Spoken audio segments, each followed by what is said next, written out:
भुसावळ शहरामध्ये मागील काही एका महिन्यामध्ये रेल्वेमधून भंगार चोरी होणं, तसेच दीपनगरमधून कोळसा चोरी होणं अशा पद्धतीचे गुन्हे वारंवार होत होते आणि त्याच्यामधून इतरही काही मर्डरचे किंवा इतर काही बॉडी ऑफेन्स होत होते. त्याच्यावर प्रतिबंध करण्यासाठी आम्ही आज GRP, RPF आणि आपलं भुसावळ विभाग व जळगाव पोलीस असं एकत्रितपणे कोम्बिंग ऑपरेशन आज भुसावळ शहरामध्ये तसेच जो दीपनगरचा परिसर आहे असं एकत्रित आम्ही सकाळी घेतलं होतं. याच्यामध्ये जळगाव पोलीसचे साधारण 5 ते 6 अधिकारी आणि सोबत 25 कर्मचारी, 3 RCP प्लाटून आणि RPFचे 3 PI आणि इतर 25-30 त्यांचे कर्मचारी असं एकंदरीत 100च्या आसपास आमचा स्टाफ होता. आम्ही एकत्र कोम्बिंग ऑपरेशन पहाटे 4:30-5 वाजल्यापासून घेतलं होतं. या कोम्बिंग ऑपरेशनमध्ये आम्हाला मोठं यश मिळालं आहे. याच्यामध्ये जे रेल्वेकडं त्यांचे जे वॉरंट पेंडिंग होते, नॉन बेलेबल वॉरंट असेल, बेलेबल वॉरंट असेल, याच्यामध्ये साधारण 3 त्यांचे जे वॉरंट आहेत ते वॉरंटमधले त्यांना पाहिजे असलेले आरोपी आपल्याला मिळून आलेले आहेत. ते आम्ही रेल्वेच्या ताब्यात दिलेले आहेत. त्याचबरोबर बाजारपेठ पोलीस स्टेशनला एक 324चा गुन्हा दाखल होता. त्याच्यामध्ये एक आरोपी आपल्याला पाहिजे होता. त्याच्या घराची झडती घेतली असता त्याच्याकडं एक कोयता मिळून आलेला आहे. त्याच्यावर पण मग आरमॅकनुसार गुन्हा दाखल करण्याची प्रोसिजर सुरू आहे. आणि दीपनगरच्या एरियामध्ये एक मोठं यश आपल्याला मिळालेलं आहे.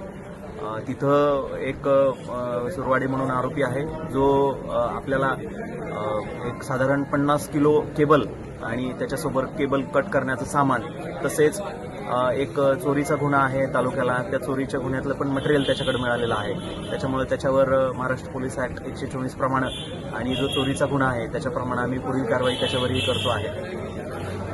या एकंदरीत संपूर्ण ऑपरेशनमध्ये आपल्याला 100च्या आसपास आरोपी असे होते जे आम्ही झिरोईंग केलं होतं, जे आपल्याला पाहिजे होते, ज्यांच्याकडे आपण चौकशी करणार होतो. 100पैकी साधारण 60 ते 70 आरोपींच्या घरांची आम्ही कसून तपासणी केलेली आहे. त्याच्यामध्ये भुसावळ शहरामधले काही भंगारवाले पण आहेत, 3-4 ज्यांच्यावरती आम्हाला संशय होता. त्यांच्या पण भंगार दुकानांची आम्ही झडती घेतलेली आहे. आणि याच्यामध्ये एकूण 25 असे रेकॉर्डवरचे आरोपी आहेत जे संशयाअंती आम्ही त्यांना ताब्यात घेतलेलं आहे.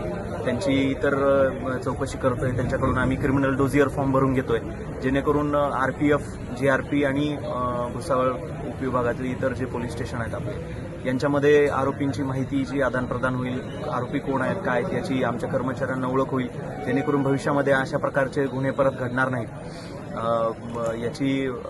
या अनुषंगानं माहितीचं पूर्ण आदानप्रदान या ठिकाणी आम्ही केलेलं आहे.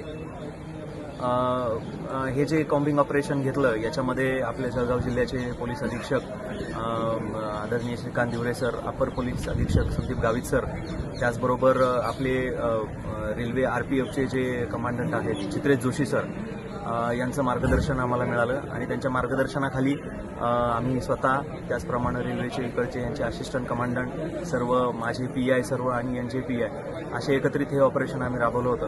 आणि या ऑपरेशनमध्ये आम्हाला मोठं यश मिळालेलं आहे.